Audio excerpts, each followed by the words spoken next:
Donc bonjour à tous, je remercie beaucoup les organisateurs de ce colloque de nous avoir donné l'opportunité de parler de cette thématique qui est histoire-évolution de la psychiatrie et de la psychologie fondée sur l'épreuve. Alors moi je suis le premier du couple qui n'existe que le temps du colloque. Et donc je vais commencer par une définition dont on a déjà parlé, donc psychiatrie fondée sur l'épreuve, psychologie fondée sur l'épreuve, on peut dire ça un petit peu à l'infini. Effectivement, comme l'a dit déjà Franck Ramu, tout est regroupé sous la houlette un petit peu de la médecine fondée sur l'épreuve, qu'on appelle aussi médecine factuelle ou evidence-based medicine. Alors de quoi s'agit-il ?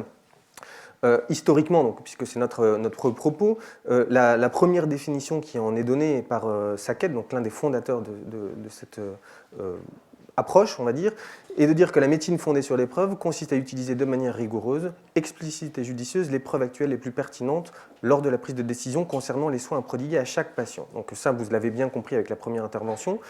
Il y a la recherche, effectivement, il y a les données, les meilleures données cliniques externes qui existent dans la littérature au moment où on doit soigner le patient, qui doivent être prises en compte, mais il y a aussi d'autres axes à prendre en compte, qui est l'axe du patient, donc de son ressenti, de ses droits, de ses préférences, et aussi l'axe du clinicien, on en a un petit peu parlé, qui est l'intuition clinique, qui se base en fait sur l'expertise du clinicien, c'est-à-dire le jugement qu'il acquiert au fur et à mesure de son expérience.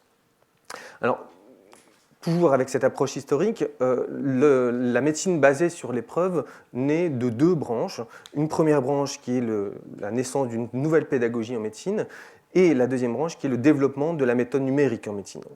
En ce qui concerne la première branche, on a parlé de la saignée. Je vais commencer moi par une petite histoire du scorbut, qui est la maladie des marins, qui est une maladie qui est due à un déficit en vitamine C et qui s'est, on va dire, qui a une augmentation exponentielle d'incidence à partir de la fin du XVe siècle, puis au fur et à mesure du XVIe et XVIIe siècle, du fait que les marins allaient de plus en plus loin et leur régime alimentaire devenait de plus en plus carencé en vitamine C. Alors, on a proposé historiquement tout un tas de traitements pour essayer de pallier cette inflation du scorbut, parmi lesquels les saignées, dont on a déjà parlé, mais aussi l'ingestion de mercure, d'eau salée, de vinaigre, d'acide sulfurique, de vin de Moselle également, l'enfouissement dans le sable, le travail forcé, parce qu'on constatait en fait que ces patients étaient effectivement fatigués, devenaient fainéants, donc on les forçait à travailler. Effectivement, ça ne marchait pas, parce que là, d'un point de vue méthodologique, on confondait la cause et la conséquence de la maladie. Alors, il y a eu beaucoup de victimes du scorbut, jusqu'à l'arrivée au milieu du XVIIIe siècle, donc en 1747, d'un médecin écossais qui s'est dit, plutôt que d'appliquer les traitements qu'on me recommande d'appliquer, moi en tant que médecin, avec ma formation de médecin, je vais prendre un groupe de 12 patients, et puis scinder ce groupe en sous-groupes, en l'occurrence avec des effectifs de 2 par sous-groupe, ce qui n'était pas beaucoup. Et ce médecin a eu l'idée, parmi les différents traitements possibles, de proposer à ses patients, donc à 2 de ces 12 patients, un traitement à base d'orange et de citron. Une espèce d'intuition qui lui a donné en fait des résultats remarquables, puisque alors que tous les autres malades se dégradaient très rapidement, ces 2 marins-là ont été sauvés par l'orange et le citron. Donc en fait, historiquement, ce qu'a proposé Lint est le premier essai contrôlé. Alors, il y a un problème d'effectif, clairement. Quand on voit un petit peu ce qu'a développé Franck Ramu sur l'évidence-based medicine aujourd'hui, il y a un problème d'effectif. Ce problème d'effectif, je reviens un petit peu au saigné, donc je vais aller un peu plus vite là-dessus. Effectivement, au XVIIIe siècle, il y avait un médecin français qui était très défenseur des saignées pour notamment soigner la fièvre. Alors, on est loin des 4 diagnostics qui restent encore aujourd'hui actuellement. Et en regard de ce médecin français, il y a un autre médecin français qui était Pierre-Charles-Alexandre Louis, qui, dès 1828, a mis en doute les théories de Broussais avec justement un début d'approche numérique. Ça n'a pas empêché la France de commander 42 millions de sangsues 5 ans après les premières propositions de Pierre-Alexandre. Alors, celui-ci ne s'est pas découragé, puisqu'il a, au fur et à mesure des années, accumulé des données sur un nombre de plus en plus important de patients qu'il a répartis finalement, encore une fois, en 2 groupes, en fonction du fait que la saignée intervenait plus ou moins précocement ou tardivement dans la maladie. Maladie qui était la même pour tous les patients, qui était une pneumonie, avec un même état de sévérité. Ce sur quoi insistait déjà Louis était sur l'homogénéité des groupes ainsi constitués. Alors bon, les résultats n'étaient pas franchement en faveur de la saignée, mais ce n'est pas forcément ce qui nous importe aujourd'hui. Ce qui nous importe en fait, c'est de constater que ce médecin a basé son analyse sur la comparaison de groupes comparables. Ce qui nous importe également, c'est de constater que ce médecin a pensé en termes de population et non pas d'individus. C'est-à-dire que les résultats lui permettaient de prédire l'efficacité d'un traitement à l'échelle d'une population. Et il disait effectivement que, par contre, à l'échelle d'un individu, je ne peux pas apporter de preuves à ce moment-là. En ceci, donc pour ces deux raisons, Louis est considéré comme le précurseur de l'épidémiologie et de l'évidence-based medicine. Ce qui manque encore à Louis, à ce moment-là, c'est le principe de randomisation, c'est-à-dire le principe de tirage aléatoire pour constituer les groupes de patients. Et ça, c'est proposé alors, au début du XXe siècle par l'école pragmatiste avec William James et Charles Peirce, mais le premier essai clinique randomisé intervient en 1948, excusez-moi de l'erreur, 1948, sur le thème également des maladies pneumologiques. À partir de 1848, il y a une multiplication des essais cliniques randomisés, notamment dans les années 50 et 60. Dans la foulée, on commence de plus en plus à réfléchir à cette méthode numérique qui finit finalement par être consacrée par l'apport notamment de Archibald Cochrane qui propose de distinguer entre ce qu'on appelle l'efficience, c'est-à-dire les résultats d'un traitement par rapport aux ressources mises en œuvre pour ce traitement, de l'efficacité qui consiste à dire comparer les résultats de ce même traitement par rapport aux objectifs fixés. Et à partir d'Archibald Cochrane, il y a non seulement un développement des essais cliniques randomisés, mais véritablement une acceptation de plus en plus large de cette manière de voir les choses. En 1973, il se passe quelque chose d'un point de vue économique. Alors je ne sais pas si historiquement c'est la seule chose valide, mais en tout cas ça mérite d'être notifié, qui pousse finalement les instances officielles et notamment les assurances à vouloir savoir qu'est-ce qui marche finalement. Et là, en regard de l'efficience, de l'efficacité, apparaît un nouveau concept qui est celui de la rentabilité, c'est-à-dire les résultats sur les investissements. Et donc, les instances officielles demandent des comptes, les patients également demandent des comptes, et à ce moment-là, en fait, les essais cliniques randomisés ne suffisent plus vraiment. Pourquoi ça ne suffit plus? Parce que si on fait un essai clinique randomisé, qu'on a un résultat, et qu'on refait cet essai clinique randomisé, qu'on a un autre résultat, quoi dire finalement? Et sur la base sous la pression finalement de ces instances, il y a deux chercheurs qui ont développé, donc Smith et Glass, qui ont développé une méthode d'analyse quantitative des données de la littérature où les essais cliniques randomisés ne constituent plus la démarche expérimentale en soi, mais deviennent des données pour de nouvelles études qu'on appelle les méta-analyses. Et le terme apparaît en 1976 par Glass. Donc ça, c'était pour la première branche. La deuxième branche, très rapidement, est celle d'une nouvelle pédagogie en médecine. Pourquoi une nouvelle pédagogie? À peu près au même moment, en fait, fin des années 60, dans une université canadienne, dans l'Ontario, on commence de plus en plus à critiquer le principe du cours magistral en médecine. Pourquoi? Parce qu'en fait, il y a les élèves, les étudiants en médecine se retrouvent avec une masse écrasante de données théoriques à incorporer, des données théoriques qui sont finalement déconnectées de la pratique, et finalement, on constate une démotivation des étudiants. Et au début des années 70, par contre, certains auteurs ont proposé nouvelle pédagogie et ont conceptualisé ce qu'on appelle l'apprentissage par problème. L'apprentissage par problème, ça consiste en les points suivants. On prend un groupe d'apprenants, un groupe d'étudiants qu'on soumet à une situation problème absolument inédite, c'est-à-dire pour lesquels ils n'ont pas le savoir. Donc à ce moment-là, dans le cadre de l'apprentissage problème, l'objectif n'est pas de trouver la solution en appliquant un savoir préalablement acquis, mais l'objectif devient la découverte active de nouvelles notions, donc la découverte active de nouveaux outils, et également le développement d'un savoir-faire. Et à partir de ce moment-là, où la méthode numérique est effectivement consacrée, comme je l'ai dit, et où la nouvelle pédagogie en médecine est proposée, les ingrédients sont là pour la naissance de l'évidence-based medicine, de la médecine fondée sur les preuves, qui apparaît au début des années 90, avec la première utilisation du terme en 92. Pour terminer cette première partie, le paradigme, on en a déjà parlé, mais je le rappelle parce que c'est vraiment extrêmement important à mon avis. Le paradigme de la médecine fondée sur les preuves consiste en 5 points. Le premier point, donc, c'est de repérer le besoin de recherche d'informations. Est-ce que j'ai les informations suffisantes ou pas? Et si je ne les ai pas, d'aller rechercher l'information. Et ça, c'est le deuxième point. À partir du moment où on est en face d'une information, il faut savoir l'évaluer de manière critique. C'est-à-dire, est-ce que cette information est valide? Effectivement, est-ce que les études sont bien menées? Est-ce que je peux me fier aux conclusions qui sont apportées? Une fois qu'on a sélectionné donc, sur la base de ces informations les informations qui sont validées, effectivement, le quatrième point consiste à appliquer ces informations dans la pratique clinique et au final à évaluer les résultats de la mise en pratique. La question, c'est de savoir, et la question qui nous intéresse ici, c'est de savoir si ce paradigme est applicable en santé mentale. On a déjà commencé à répondre, même bien répondu à la question, mais on va continuer.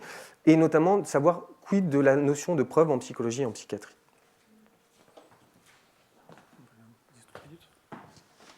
Donc, moi, je ne suis pas clinicien du tout, je suis Jérôme Sacure, et je vais plutôt intervenir sur l'aspect psychologie et épistémologie du problème. Parce que l'une des questions théoriques qu'il faut se poser, c'est si la psychologie, le mental, n'est pas quelque chose pour lequel on peut appliquer la démarche scientifique, on n'a pas de véritable soubassement pour de raisons théoriques d'appliquer toute cette démarche fondée sur des preuves. Et il faut d'abord intégrer le mental, le psychisme, à la démarche scientifique. Et ça revient à se poser la question, est-ce qu'on peut considérer la psychologie elle-même comme une science de la nature pour laquelle la recherche de preuves, le raisonnement causal et l'explication causale est possible? Et c'est important parce qu'en fait, il y a une tradition très importante en épistémologie de la psychologie qui considère que la psychologie n'est pas une science de la nature et que donc il y a une raison fondamentale pour laquelle on pourra, au fond, c'est une des conséquences parmi toutes les conséquences qu'on peut en tirer, qu'on ne pourra pas appliquer la médecine fondée sur des preuves à la psychiatrie parce que la psychologie n'est pas une science de la nature. Donc il y aura un reste toujours. On pourra appliquer des choses, mais pas fondamentalement.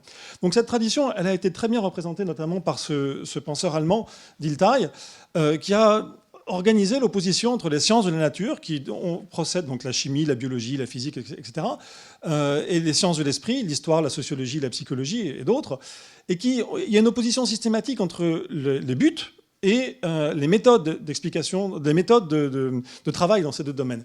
Pour Dilthey, les buts des sciences de la nature, c'est d'expliquer les phénomènes, alors que dans les sciences de l'esprit, c'est de comprendre, d'avoir une sorte d'intuition globale. C'est ce qu'il appelle, au fond, la méthode qui va s'appliquer, c'est l'herméneutique, c'est d'avoir une sorte de compréhension de la totalité représentée par une situation historique qui prend en compte l'individualité, la singularité qui est réduite par l'approche causale, et en revenant à Aristote sur l'idée qu'il y a de sciences que du général. Et Dilthey disait oui, mais la sociologie, la psychologie, c'est justement une sorte de l'individuel. Et pour faire une science de l'individuel, il faut avoir une démarche complètement différente de la démarche des sciences de la nature.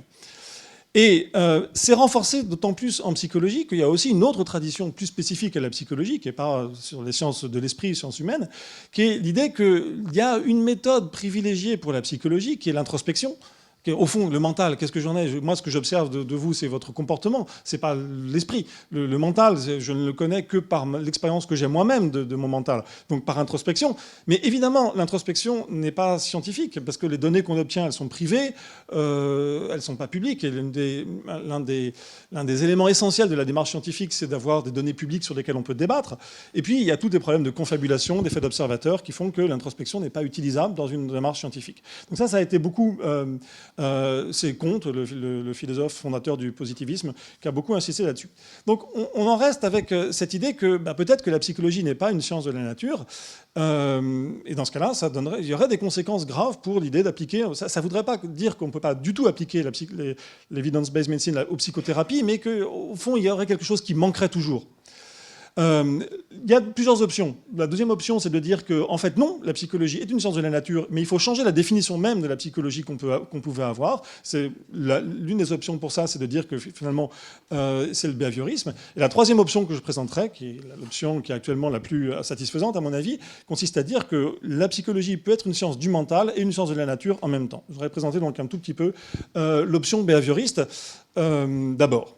Donc l'option behavioriste consiste à dire que la psychologie, en fait, on s'est trompé depuis Aristote, même depuis sans doute avant, on s'est trompé de définition de la psychologie. En fait, la psychologie n'est pas la science de l'esprit, mais la science du comportement. Et que tout ce qu'on veut d'une psychologie, tout ce qu'on veut apprendre quand on fait des études de psychologie, quand on fait de la psychologie clinique ensuite, ben, c'est finalement prédire et contrôler le comportement, et qu'on n'a pas besoin du mental pour nous s'intéresser. Quand on voit un sujet qu'on veut s'intéresser à savoir, même son comportement verbal, en fait, qu'est-ce qu'on a comme témoignage de son esprit qu'il pense? Ben, on n'a que son comportement verbal, son comportement. On n'a jamais accès direct. Donc, au fond, tout ce qu'on peut vouloir d'une psychologie, c'est de prédire et contrôler son comportement. Et comment c'est possible? Eh bien, les behavioristes, au début du XXe siècle, ont découvert qu'en fait, c'était possible de prédire et contrôler le comportement, donc de remplacer le but de la psychologie qu'on avait par quelque chose de scientifiquement étudiable, grâce à la notion de conditionnement, et avec cette idée qu'en fait, si on connaît l'environnement actuel d'un organisme, dont l'homme, plus l'histoire complète de son conditionnement passé, on peut complètement prévoir et prédire son comportement actuel. Donc en fait, les lois du conditionnement suffisent à... les lois du conditionnement, plus l'histoire qu'on a de l'organisme, permet de prédire son comportement. Donc ça, c'était des choses qui ont été présentées par deux psychologues et penseurs américains, qui sont des gens extraordinaires, Watson et Skinner, extraordinaires parce qu'ils ont une vie en dehors de la science qui est elle-même passionnante. Alors, en gros, on a une sorte de croisement, enfin, on a une fourche. Ou bien on a le behaviorisme, qui est effectivement, on peut dire que c'est complètement scientifique. La démarche scientifique s'applique complètement sans aucun problème au behaviorisme, mais elle fait l'impasse, le behaviorisme fait l'impasse sur l'esprit, il remplace l'esprit par une boîte noire en disant en fait, on a juste besoin des relations stimulus-réponse et on ne doit pas s'interroger sur l'esprit à l'intermédiaire. Ou bien on refuse ça, mais on a l'impression qu'on a une psychologie qui ne peut pas être complètement adaptée à la méthode scientifique, avec toutes sortes d'options possibles. Là, c'était des choses qui sont plutôt dans l'aspect recherche, mais il peut y avoir aussi l'équivalent du point de vue de la clinique. Ou bien, troisième option, ça serait de dire, en fait, tout simplement, il n'y a pas de psychologie. Ce qui est vraiment scientifique, c'est les neurosciences. Et ça, c'est un réseau de neurones. Et en fait, ce qu'on peut étudier, c'est le cerveau, les réseaux de neurones. Mais on ne peut pas vraiment faire de psychologie scientifique. En gros, on a trois possibilités. Et ces trois possibilités semblent exclure l'idée qu'on a une vraie science du mental, causale, qui prend le mental au sérieux. Ou bien on a le behaviorisme qui est causal, mais qui ne prend pas le mental au sérieux, ou bien on a une option qui prend le mental au sérieux, mais qui n'est pas scientifique, ou bien on a les neurosciences qui ne prennent pas le mental au sérieux non plus, parce qu'il n'y a pas de mental dans les neurones. Alors, il se trouve que cette tradition est très représentée en France. Cette espèce d'alternative entre ces trois options qui exclut la possibilité d'une psychologie vraiment scientifique est très représentée en France. Il y a une tradition, et c'est peut-être un élément de réponse à pourquoi il y a cette spécificité de la France dans ce domaine-là.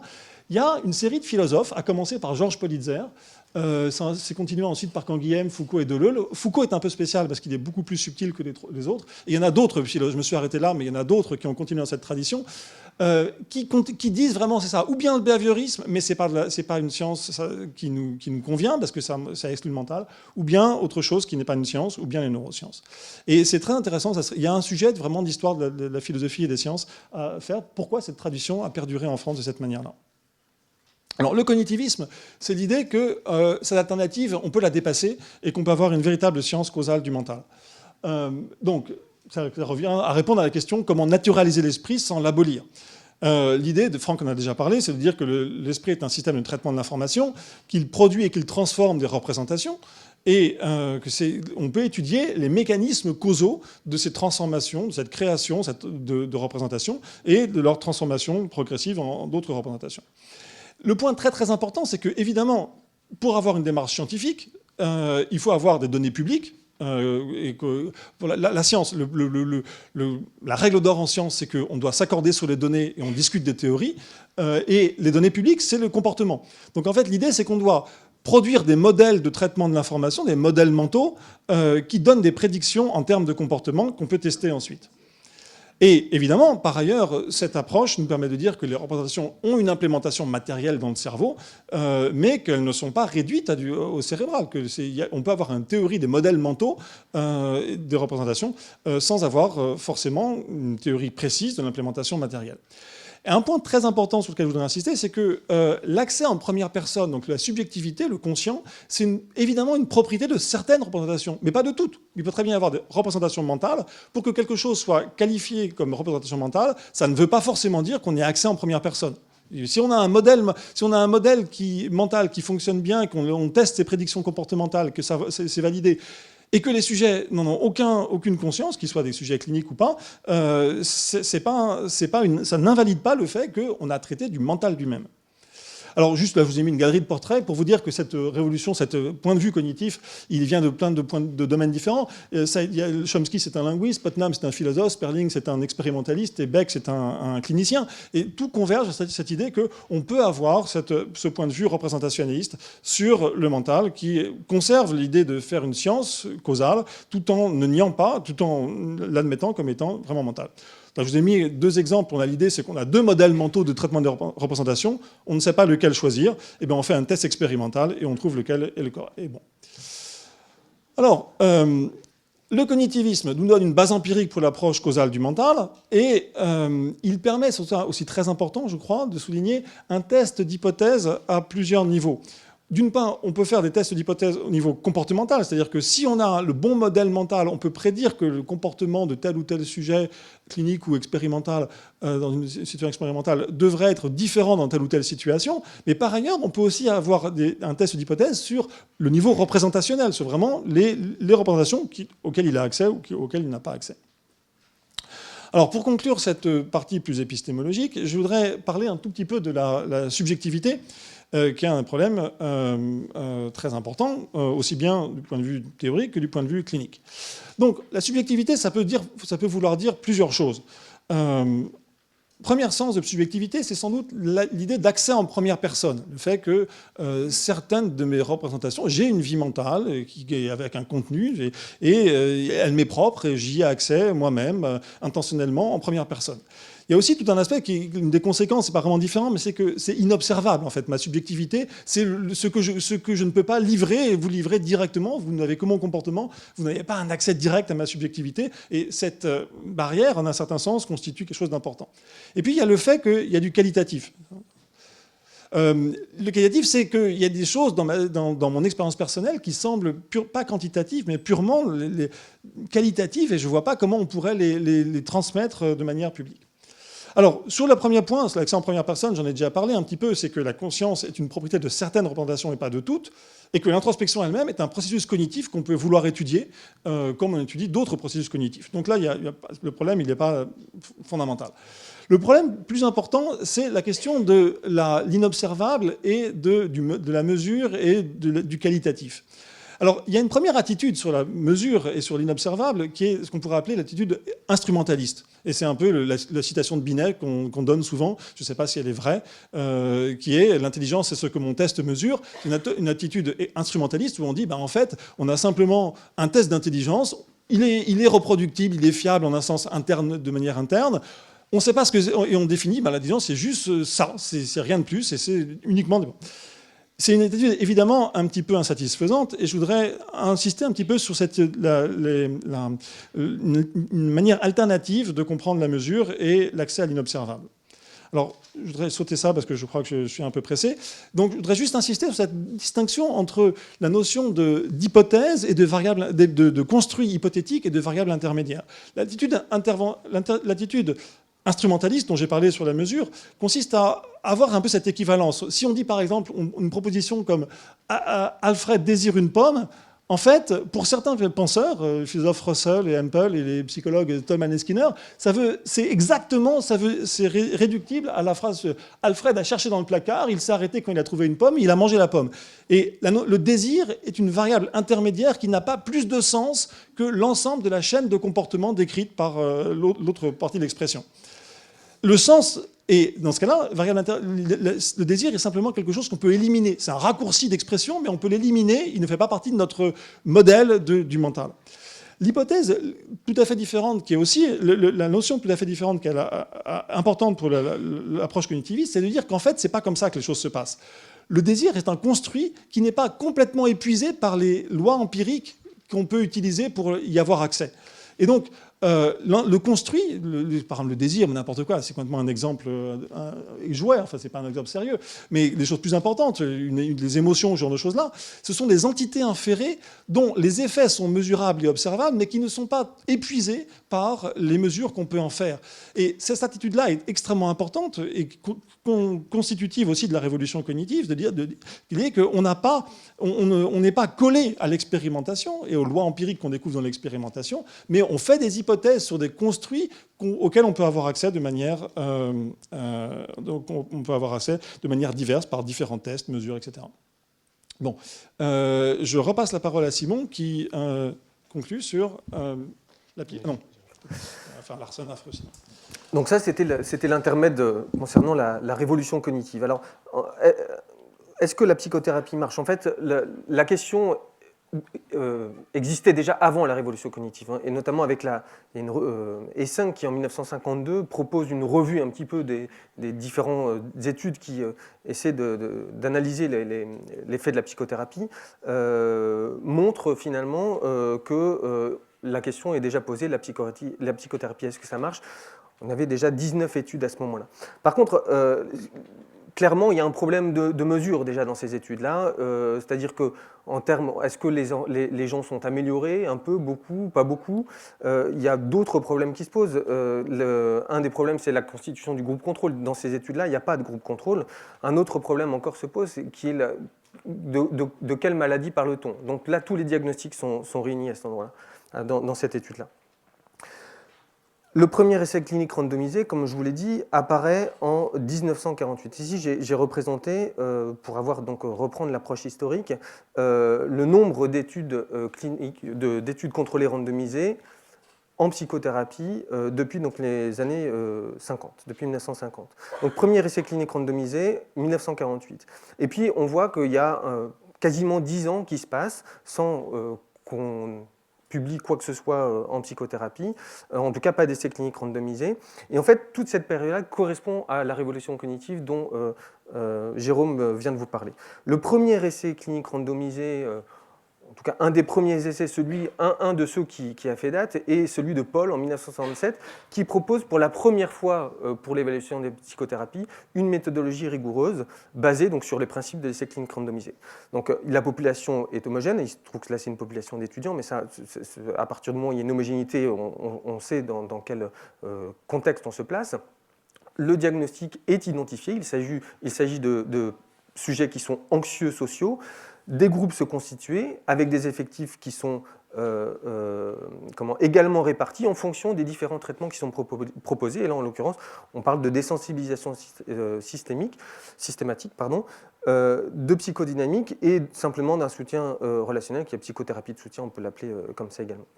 Le temps est réglé et finalement on mesure et on s'aperçoit que dans ce contexte-là précis, dans le cadre de ce diagnostic avec cette population-là, on a des différences d'efficacité en fonction des différents types de psychothérapie. À partir de ce moment-là, en fait, la question n'est plus de savoir si la psychothérapie marche, mais de savoir quelle est la meilleure procédure pour tel trouble X. Donc la formulation de la question pour l'évaluation de psychothérapie change.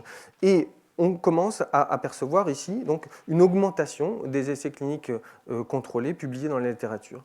Et il faut attendre une dizaine d'années finalement pour que la classification que j'ai représentée ici en dessous, la classification des troubles mentaux proposée par l'Association de psychiatrie américaine, opère une restructuration complète de ces critères diagnostiques sur la base justement de ces nouvelles données qui apparaissent. À partir de ce moment-là, c'est l'augmentation exponentielle du nombre d'essais cliniques randomisés. Et donc, vous voyez aujourd'hui qu'on est à des centaines et des centaines d'essais cliniques randomisés publiés par an. En ce qui concerne la méta-analyse, dont j'ai déjà parlé précédemment, qui est une approche qui consiste à concevoir les essais cliniques randomisés comme des données pour de nouvelles études, donc avec un niveau de preuve a priori supérieur, apparaît pour la première fois, enfin en tout cas en psychothérapie, en 1977, c'est-à-dire que là il faut attendre 20 ans après le premier essai clinique randomisé pour avoir cette première méta-analyse. Par contre, ce qui est notable ici, c'est que cette première méta-analyse en psychothérapie est aussi la première méta-analyse historique, C'est-à-dire que c'est la première fois qu'une méta-analyse, toute discipline confondue dans le milieu médical, est publiée, ce qui est assez marrant à préciser, étant donné que là, on parle de défendre l'evidence-based medicine en psychiatrie. Ceci dit, cette méta-analyse est en soi critiquable, puisqu'il y a différentes effectivement, approches psychothérapeutiques qui sont proposées, mais les auteurs proposent un regroupement qui, à ce moment-là, se base sur un regroupement, enfin une réflexion théorique qui va être remise en cause par la suite, notamment de classer les thérapies cognitives avec la psychanalyse, c'est quelque chose qu'on ne ferait plus aujourd'hui. Quoi qu'il en soit, on s'aperçoit effectivement qu'on peut dire, sur la base de cette méta-analyse, que certaines approches sont plus efficaces que d'autres. Il se pose encore le problème diagnostique, puisque à ce moment-là, c'est pareil, il n'y a pas de maladie réellement bien définie. Encore une dizaine d'années, et puis l'arrivée de l'evidence-based medicine, donc, comme je vous disais, au début des années 90, plusieurs remaniements de la classification. Alors là, j'ai mis le DSM, mais en fait, le DSM toujours essaie de se coller un petit peu à la classification internationale maladie. En tout cas, il faut attendre les débuts des années 90 pour voir commencer à apparaître un nombre de plus en plus important de méta-analyses dans le champ de la psychothérapie. Alors, quoi dire de ces graphiques, en fait? Quoi dire? Tout simplement que des preuves existent pour guider les psychothérapies, pour guider les psychothérapeutes, et que donc les psychothérapeutes peuvent et doivent surtout faire de l'évidence-based psychothérapie. De la même manière, des preuves existent pour guider les prescripteurs de psychotropes. J'en ai pas parlé ici, mais on pourrait faire exactement la même liste. Donc les psychiatres peuvent et même doivent se baser sur ces preuves pour faire de l'évidence-based psychiatrie. Alors, ceci dit, par définition, et Franck l'a dit tout à l'heure, par définition, le paradigme de l'évidence-based medicine est voué intrinsèquement, si vous voulez, à être critiqué par ceux-là même qui le mettent en place. Ceci dit, ce qu'il ne faut pas comprendre, c'est l'analyse critique, c'est-à-dire je remets en cause mes pratiques pour essayer de les faire évoluer. Il ne faut pas confondre ça avec le rejet massif et l'abandon de cette démarche scientifique dans la médecine, puisque cette critique donc, pousse plutôt vers la modification, pousse vers l'ajustement, vers l'évolution. Alors pour évoluer, ce qui est important de savoir pour les gens qui mettent en place l'évidence-based medicine, c'est que cette démarche-là a ses limites et que ces limites doivent être reconnues pour pouvoir être dépassées. Alors j'en ai cité quelques-unes là, mais on pourrait en citer bien sûr beaucoup d'autres. La première critique, on parlait des cliniciens et de savoir comment les cliniciens mettent en place ça. Effectivement, c'est clair que quand on est clinicien, il y a typiquement un problème temporel. Quand on voit la masse des données et la masse des articles qui paraissent, il y a un problème temporel. Comment on peut ingurgiter toutes ces données pour les mettre en pratique? Se pose un problème à ce moment-là, puisque pour ingurgiter ces données, on fait appel à des experts qui sont par exemple des professeurs ou des gens qui sont dans la recherche, etc. On leur demande d'ingurgiter les données et de le retransmettre aux cliniciens. Et donc on se retrouve avec le problème de départ, c'est-à-dire pourquoi faire confiance à des experts plutôt qu'à des données. Une autre clinique est de dire que finalement les essais cliniques randomisés, certes pour l'instant dans l'état actuel de nos connaissances, c'est le gold standard de la preuve, mais se posent des problèmes, savoir les populations pour répondre aux problèmes des biais, effectivement, sont très homogénéisées. Est-ce que ça correspond vraiment à la réalité clinique du clinicien tous les jours? Non, évidemment non. Par contre, au jour d'aujourd'hui, c'est sans doute la meilleure approche malgré tout. Après, l'idée, ça sera de concevoir d'autres approches. La méta-analyse, pareil, on peut se poser la même question. C'est ça le meilleur moyen de synthétiser les données issues de plusieurs essais. Une autre critique, à mon avis, une autre limite de l'évidence-based medicine telle qu'elle est proposée aujourd'hui, est que bien souvent, on axe toutes nos réflexions sur un axe, qui est l'axe de la recherche, l'axe des données issues de la littérature, et on oublie bien souvent les deux autres axes dont j'ai parlé en introduction, qui est l'axe du patient et l'axe du clinicien, et probablement qu'il serait intéressant aussi de développer de plus en plus une réflexion scientifique sur qu'est-ce que l'intuition clinique, comment on la développe, comment on s'assure qu'elle se base effectivement, comme le disait Franck tout à l'heure, sur les données de la littérature, quel est le processus cognitif en jeu dans ce domaine-là.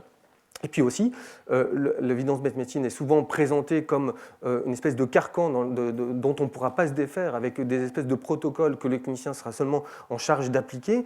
Comment concilier l'évidence-based medicine avec l'innovation clinique? Quelle est la place? On parlait justement de toutes ces maladies où on a peu de données issues de la recherche. Comment concilier le BM et ces situations très particulières? Et puis, certaines autres limites spécifiques à la santé mentale, qui est la méconnaissance, entre guillemets, puisqu'on avance de plus en plus et il y a une augmentation exponentielle des données, mais dans certains troubles, effectivement, on reste encore avec des lacunes très importantes. L'absence ou la quasi-absence en psychiatrie d'examens complémentaires. Est-ce qu'un jour, on pourra faire introduire dans la démarche clinique en santé mentale des examens complémentaires? La faiblesse des systèmes diagnostiques, justement, de fait de l'absence des examens complémentaires. Donc tout ça, c'est des questions qui ne rejettent pas l'évidence-based medicine, mais qui sont importantes à poser pour lui permettre d'évoluer. Donc, pour conclure, finalement, je pense qu'il est important, et c'est aujourd'hui, à mon avis, qu'on en est de l'évidence-based medicine, de comprendre que l'évidence-based medicine n'est pas une école, n'est pas une théorie, c'est simplement une attitude, un état d'esprit, qui est simplement un état d'esprit critique par rapport à ce qu'on fait. Voilà. Je vous remercie de votre attention.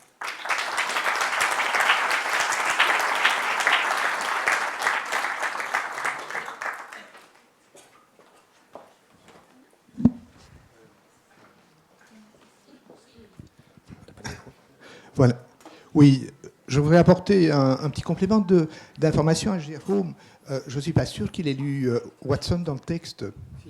Oui. Parce que ce que dit Watson dans son célèbre manifeste de 1913, à la fin, j'ai la citation ici, par hasard, sur mes genoux, il dit « Quand nos méthodes seront mieux développées, il deviendra possible de se lancer dans des investigations de formes de comportement plus complexes, à savoir l'imagination, le jugement, le raisonnement et l'invention. Les problèmes que nous mettons de côté pour l'instant reviendront alors au premier plan. Ils seront vus sous un angle nouveau et dans le cadre de dispositifs plus complets. » Et on voit qu'au fond, après Watson, qui n'est pas le maître incontesté du behaviorisme, il a une carrière très courte. Par exemple, Edward Tolman, son principal ouvrage, c'est sur les attentes, c'est Purposive Behavior, donc le comportement d'attente, d'expectation chez l'animal et chez l'homme. Et j'aimerais aussi faire remarquer que Skinner, qui est très très peu lu, je ne pense pas qu'il faille passer énormément de temps à le lire, il y a d'autres choses, mais ceux qui l'ont lu savent qu'à partir des années 1950, Skinner ne s'occupe plus des pigeons et des rats, mais essentiellement aussi de processus cognitifs. Donc l'autocontrôle, la visualisation mentale, la résolution de problèmes, etc. C'est-à-dire que dans la tradition behavioriste, depuis le début, pratiquement, peut-être pas chez Watson qui dit laissons ça entre parenthèses, c'est trop compliqué, mais très rapidement avec Tolman et les autres, les processus cognitifs vont être à l'honneur, vont être étudiés. Donc je ne sais pas s'il y a eu vraiment une révolution cognitive qui a brusquement dépassé le behaviorisme. C'était en germe dans le behaviorisme. Ce que voulait le behaviorisme, c'était faire cesser les explications par des entités mentales inférées, en disant voilà, les mères sont gentilles avec les enfants, c'est parce qu'il y a un instinct maternel, les gens sont agressifs, c'est parce qu'il y a une pulsion d'agression ou de mort. Non, disait Watson, il faut voir quel est le contexte, quels sont les stimuli, etc. C'est ça la révolution behavioriste. Ce n'est pas la négation de l'esprit. OK? Nous sommes d'accord. Alors, deux choses. C'est très compliqué et j'adore le behaviorisme, je n'ai pas plus d'une critique. Et Skinner est un énorme penseur. Mais en fait, là, ce que j'ai voulu faire, c'est plutôt voir, en fait, on peut, pour être compatible avec tout ce que vous dites, et je suis tout à fait d'accord, c'est voir l'effet du behaviorisme chez les philosophes qui ensuite a eu un effet en retour sur la pensée de l'épistémologie de la psychologie. Il y a eu un effet très net chez pas mal de philosophes, chez Russell, chez Hempel, chez Carnap, chez tous ces philosophes-là, qui ont constitué ensuite ce qu'on a appelé le behaviorisme logique, consistant à dire, en fait, on a enfin une définition vraiment scientifique de la psychologie, elle est fondée sur le comportement.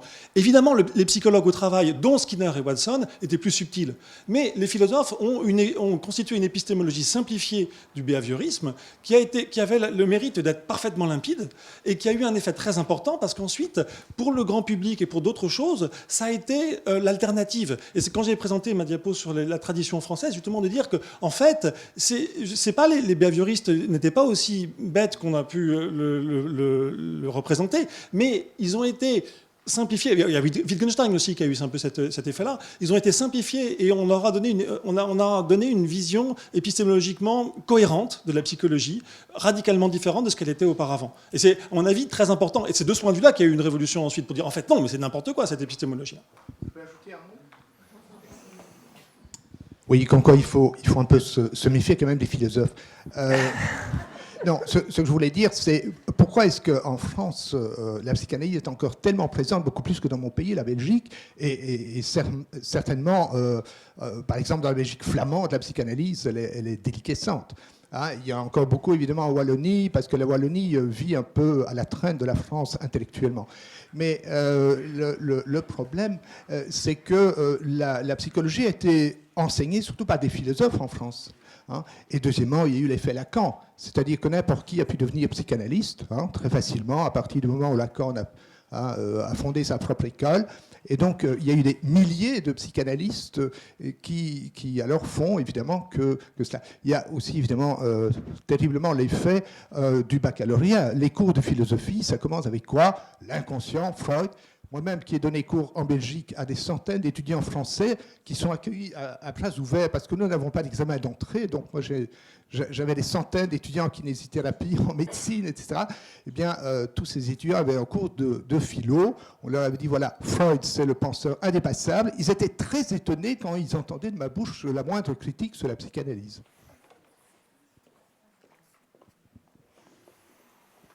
Est-ce qu'il y a d'autres questions?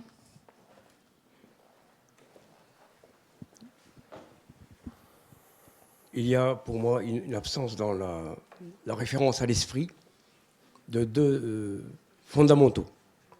Premièrement, la philosophie allemande, caractérisée par l'idéalisme allemand, qui est un moment absolument exceptionnel dans l'histoire de la pensée et dans l'histoire de l'élucidation des mystères, effectivement, de la pensée, de l'imagination, de la praxis, etc. À partir de Kant, Hegel, Fichte et Hegel. Je pense que ce sont des niveaux de compréhension de la vie de l'esprit qui doivent être absolument réintégrés aujourd'hui dans la compréhension rationnelle de la psychologie, de l'étude rationnelle de la psyché humaine. Le deuxième élément, c'est qu'il y a des disciplines positives, et je pense aux mathématiques qui sont celles de ma formation. Il n'y a pas plus grande satisfaction pour un sujet humain que confronté à un exercice de mathématiques, de pouvoir, à la suite de recherches plus ou moins élevées, quel que soit le niveau effectivement de la difficulté d'exercice, de trouver la satisfaction de l'avoir résolu. Et vous avez ici un rapport infini du sujet de la subjectivité dans le rapport à la contrainte, dans le rapport à la souffrance psychique ou bien à la souffrance de l'exclusion sociale, etc. On peut parfaitement, en incluant le sujet dans la résolution de problèmes mathématiques, de problèmes de physique, de chimie, quel que soit le niveau, de développer la raison, de développer l'entendement. L'entendement, John Locke disait que le développement de l'entendement devait passer par le développement des mathématiques. Alors, qu'en est-il dans la résolution de la psychopathologie, de la référence à l'utilisation positive de ces sciences positives pour élever la rationalité du sujet pathologique à un niveau de libération des forces rationnelles d'action en lui-même. Merci. Je te laisse répondre. Je n'ai pas compris, pas de mes amis. Alors, sur la première question, oui, pourquoi pas, l'idéalisme allemand, très bien. Mais il faut voir quelles hypothèses on peut formuler à partir de Fichte qui seraient testables expérimentalement. Moi, on est tous ouverts, mais il faut voir. Pour l'instant, je n'ai pas vu beaucoup de choses de ce genre-là. Sur la deuxième question, ça, je ne sais pas. Moi, je ne suis pas du tout clinicien, donc je ne sais pas si... Je ne sais pas, c'est la question. Pour la deuxième question, je veux bien une reformulation, s'il vous plaît. Alors, formulation est très simple. Très bref. Hegel, dans la phénoménologie d'esprit, distingue le niveau de la conscience de soi, de la raison, de l'esprit, ensuite, bien naturellement, de la spiritualité et du savoir absolu. Bon, le niveau de la conscience, c'est le niveau de la sensibilité. Nous sommes tous dans un rapport sensible au monde, et nous avons un rapport immédiat, sensible. Nous avons ensuite un rapport perceptif. Nous percevons des choses et nous sommes dans la perception. Nous sommes ensuite dans l'entendement, l'intelligence. L'intelligence, c'est ce qui structure le monde en essayant de le comprendre et en structurant par des lois. Et puis la conscience de soi, c'est le rapport que la conscience a elle-même, moyennant le rapport de la conscience au monde. Et puis, effectivement, tout ce développement de la conscience, etc., va induire beaucoup de développement disons, structuré par la contradiction. Et le niveau de la raison, c'est ce que Hegel identifie comme l'identification de la conscience et de la conscience de soi. Ça, c'est au niveau de la philosophie hegelienne. Et Maintenant, la raison. La question. Quelle est votre question? À quel niveau? Niveau des savoirs positifs ou au niveau de la philosophie? Parce que je réponds. Ah oui, alors si vous voulez, la question est la suivante. Effectivement. En 2 mots. Moi, j'invite les psychothérapeutes à faire de la philosophie et à comprendre qu'il y a des déterminations philosophiques, scientifiques qui sont résolues dans la philosophie hegelienne et dans l'idéalisme allemand. Et deuxièmement, j'invite les psychothérapeutes à faire des mathématiques, à faire de la physique élémentaire au niveau même du collège, même du lycée. Ça, c'était pas une question, Pardon. monsieur. Tu veux que je réponde? Je lui donne la parole. En 2 mots, en fait, bien sûr qu'il faut avoir une culture générale la plus large possible pour faire de la psychothérapie, comme plein d'autres métiers, philosophie, mathématiques, etc. Mais bon, dans un premier temps, on se concentre sur les données, sur déjà notre formation à la psychothérapie et à la médecine en général. Mais bien sûr, je suis d'accord avec vous, il faut avoir une approche large. Est-ce qu'il y a d'autres questions dans la salle? Une dernière question.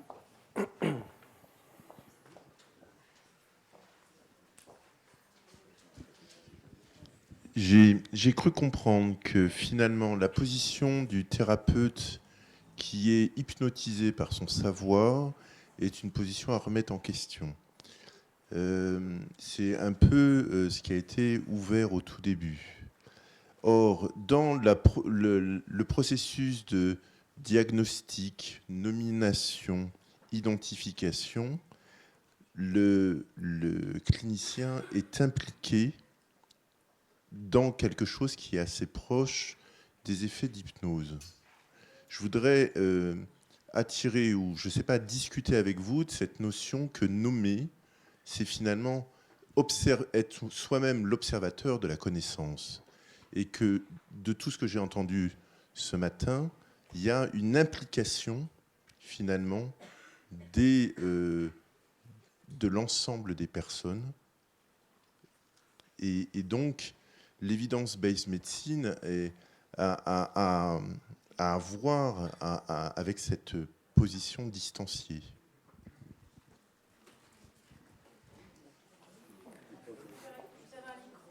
Ah oui, c'est vrai. Merci. Mais 2, ça serait... Bon.